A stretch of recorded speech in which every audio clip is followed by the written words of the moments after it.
नमस्कार दोस्तों, मैं दुर्गेश कुमार एक बार फिर क्राइम स्टोरी वीडियो में आप लोगों का स्वागत करता हूं। 4 पुलिस वालों के बीच एक इंसान अकेला था।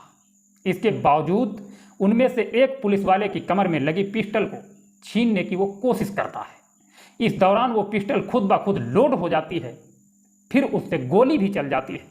वो गोली एक पुलिस वाले के पैर में भी लग जाती है। अब बारी थी पुलिस वाले की, लिहाजा एक पुलिस वाला अपनी पिस्टल निकालता है और उसे सीधे आरोपी के सिर में गोली मार देता है। इस तरह बदलापुर कांड के आरोपी अक्षय सिंधे का केस कोर्ट में जाने से पहले ही चलती गाड़ी में खुद पुलिस वालों ने ही क्लोज कर दिया। ऐसा लगता है कि देश में इंसाफ करने का ये नया ट्रेंड है। हम बात करेंगे टाइमिंग को लेकर। 23 सितंबर 2024 दोपहर के 2:30 मिनट। 100 से ज़्यादा एनकाउंटर कर चुके और कभी मुंबई के सुपर कॉप रहे प्रदीप शर्मा के साथ काम कर चुके सब इंस्पेक्टर संजय सिंधे एक पुलिस वैन में, जिसे महाराष्ट्र में पुलिस डब्बा भी कहा जाता है, अपने 3 जूनियर पुलिस वालों के साथ तलोजा जेल के लिए निकलते हैं। संजय सिंधे के साथ इस पुलिस वैन में जो बाकी 3 पुलिस वाले थे, उनमें एपीआई नीलेश मोरे, हवलदार अभिजीत मोरे और हरीश तावड़े शामिल थे। पुलिस वैन का ड्राइवर एक एक्स सर्विस मैन था। फिर बात करेंगे 23 सितंबर 2024 शाम 5:30 बजे की। संजय सिंधे और उनके साथी शाम 5:30 बजे तलोजा जेल में बंद बदलापुर रेप केस के आरोपी अक्षय सिंधे को रिमांड पर लेकर उसी वैन में बैठ जाते हैं। बदलापुर स्कूल में बच्चियों के यौन शोषण के मामले का खुलासा होने के बाद अक्षय सिंधे की पत्नी ने अक्षय के खिलाफ पुलिस में रिपोर्ट लिखाई थी। ये शिकायत जबरन अप्राकृतिक यौन संबंध बनाने को लेकर थी। इसी शिकायत पर ठाणे की क्राइम ब्रांच अक्षय को पूछताछ के लिए क्राइम ब्रांच के दफ्तर लेकर जा रही थी। वैन में आगे ड्राइवर के बराबर में खुद सब इंस्पेक्टर संजय सिंधे बैठे थे, जबकि वैन के पिछले हिस्से में बाकी 3 पुलिस वालों के साथ अक्षय सिंधे बैठा था। फिर बात करेंगे 23 सितंबर 2024 शाम 6:25 की। वो पुलिस वैन मुंब्रा बाईपास से गुजर रही थी। ये पूरा इलाका बेहद सुनसान है। अक्सर यहाँ लूटपाट हुआ करती है। ना आसपास में कोई बस्ती है और ना ही कोई दुकान। दूर दूर तक कोई सीसीटीवी कैमरा भी नहीं लगा है और ठीक तभी चलती वैन में गोली चलती है। अब कहानी हम आपको सुनाते हैं संजय सिंधे की। संजय सिंधे के मुताबिक वैन के पीछे बैठे नीलेश मोरे ने सबसे पहले उन्हें फ़ोन किया और कहा कि अक्षय सिंधे जोर जोर से चिल्ला रहा है और झगड़ा भी कर रहा है। वो बार बार यही पूछ रहा है कि उसे कहाँ ले जा रहे हो। ये सुनते ही संजय सिंधे ने वैन रुकवाई और खुद भी पीछे जाकर उन चारों के साथ बैठ गए। संजय सिंधे के मुताबिक उसी दौरान अक्षय सिंधे ने एपीआई नीलेश मोरे की कमर की पैंट में घुसी सरकारी पिस्टल को छीनने की कोशिश करने लगा। इसी छीना झपटी के दौरान अचानक मोरे की पिस्टल लोड हो गई और उससे गोली चल गई। गोली मोरे के बाएं पैर में लगी, जिससे वो नीचे गिर गया। इसके बाद अक्षय सिंधे ने 2 और गोली चलाई, लेकिन सौभाग्य से वो किसी को नहीं लगी। इसी के बाद संजय सिंधे ने अपनी और अपने साथियों की सुरक्षा के लिए पिस्तौल से अक्षय की तरफ एक गोली चलाई, जिससे वो गंभीर रूप से घायल हो गया। और गंभीर रूप से वो घायल ही नहीं हुआ, बल्कि नीचे भी गिर गया और उसके साथ उसके हाथ से पिस्टल भी छूट गई। फिर हम गाड़ी लेकर पास के ही छत्रपति शिवाजी महाराज अस्पताल कलवा पहुँचे, जहाँ उन्हें बाद में पता चला कि अक्षय सिंधे की मौत हो गई। नीलेश मोरे को अस्पताल में भर्ती करा दिया था।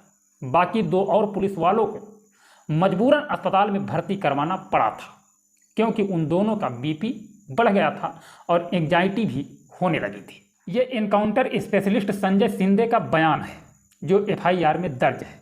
तो पुलिस की कहानी तो आपने सुन ली। अब आइए इस कहानी के झोल के बारे में बात करते हैं। इस झोल के बारे में जिस पर आज बॉम्बे हाईकोर्ट तक ने सवाल उठाए, न सिर्फ सवाल उठाए बल्कि कोर्ट ने यह तक कह डाला कि ये एनकाउंटर तो कतई नहीं है। अब सवाल है कि अगर ये एनकाउंटर नहीं है तो फिर है क्या? एनकाउंटर के नाम एक और कत्ल यानी बदलापुर के यौन शोषण के आरोपी अक्षय सिंधे का खुद पुलिस ने मर्डर कर दिया। तो चलिए सिलसिलेवार से इस झोल की पोल खोलते हैं। इस झोल की शुरुआत टाइमिंग से है। कमाल देखिए कि बदलापुर जैसे हादसे के बाद जिस अक्षय सिंधे को भीड़ और गुस्से से बचाते हुए तलोजा जेल भेजा गया था, उसी अक्षय सिंधे के खिलाफ अचानक उसकी बीवी एक रिपोर्ट लिखाती है और महाराष्ट्र पुलिस उस रिपोर्ट पर इतनी एक्टिव हो जाती है कि आनन फानन में उसे पूछताछ करने के नाम पर जेल से बाहर निकालने का फैसला करती है। टाइमिंग पर ध्यान दीजिएगा। क्राइम ब्रांच की team encounter specialist Sanjay Shinde की अगुवाई में तलोजा जेल शाम के 5:30 बजे पहुंचती है, जबकि ये आम नियम और प्रक्रिया है कि किसी को जेल से पूछताछ के लिए जब बाहर लाया जाता है तो सबसे पहले उसका मेडिकल होता है, फिर उसे अदालत में पेश किया जाता है। अब सवाल ये है कि शाम 5:30 बजे के बाद कौन सी अदालत बैठती है? क्या मुंबई पुलिस के पास इसका कोई जवाब है? सूत्रों के मुताबिक जिस पुलिस वैन में अक्षय शिंदे को जेल से लाया जा रहा था उसकी सभी खिड़कियों को काले कपड़ों से ढक दिया गया था। वैन के अंदर पुलिस को ऐसा क्या छुपाना था या फिर क्या नहीं दिखाना था? वैन के अंदर 4 पुलिस वाले थे, जबकि अक्षय शिंदे अकेले। सवाल ये कि अकेला 4 पर कैसे भारी पड़ गया? 4 पुलिस वाले उसे काबू क्यों नहीं कर पाए? एफआईआर के मुताबिक छीना झपटी के दौरान एपीआई नीलेश मोरे का सरकारी पिस्टल खुद ब खुद लोड हो गया, फिर गोली भी चल गई। सवाल यह है कि क्या मोरे का पिस्टल लॉक था या नहीं? अगर वो अनलॉक था तो वैन में अनलॉक पिस्टल लेकर चलने का क्या मतलब? एफआईआर के मुताबिक अक्षय ने 3 गोलियां चलाई थी, एक मोरे के पैर पर लगी।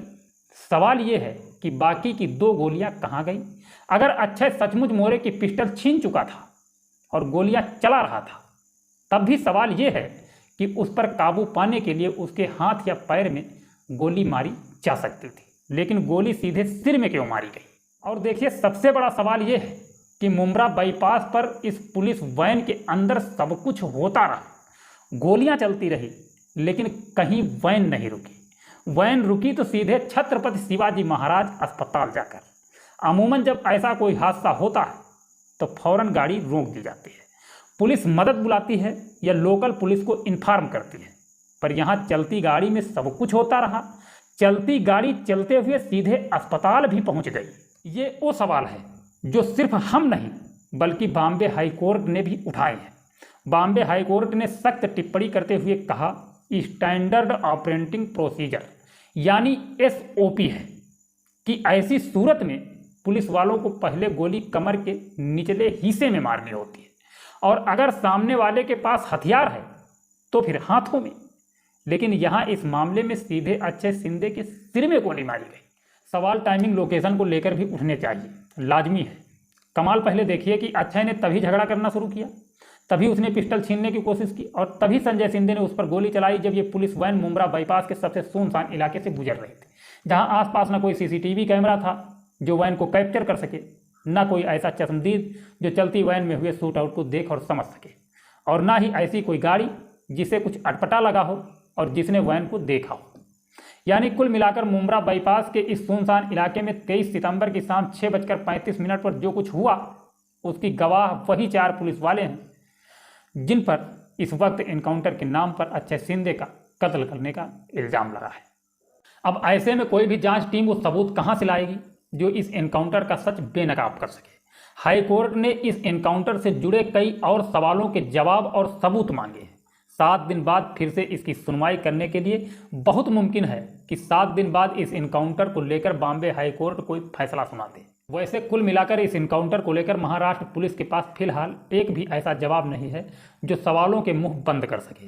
इस बात का एहसास खुद पुलिस को भी है, बाकी लोगों को सोचना और तय करना है कि क्या बदलापुर के आरोपी अक्षय शिंदे से उसके गुनाहों का जो अभी अदालत में साबित भी नहीं हुए, इस तरह बदला लिया जाना सही है? क्या किसी भी ऐसी वारदात के बाद लोगों के गुस्से को शांत करने का एनकाउंटर ही एक रास्ता है? क्या अदालत की बजाय अब सड़क पर इंसाफ होगा, और क्या ये इंसाफ अब पुलिस की गोलियां करेंगी? सोचिए और अपनी राय कमेंट में जरूर दीजिए। मिलते हैं नेक्स्ट वीडियो में। जय हिंद, जय भारत।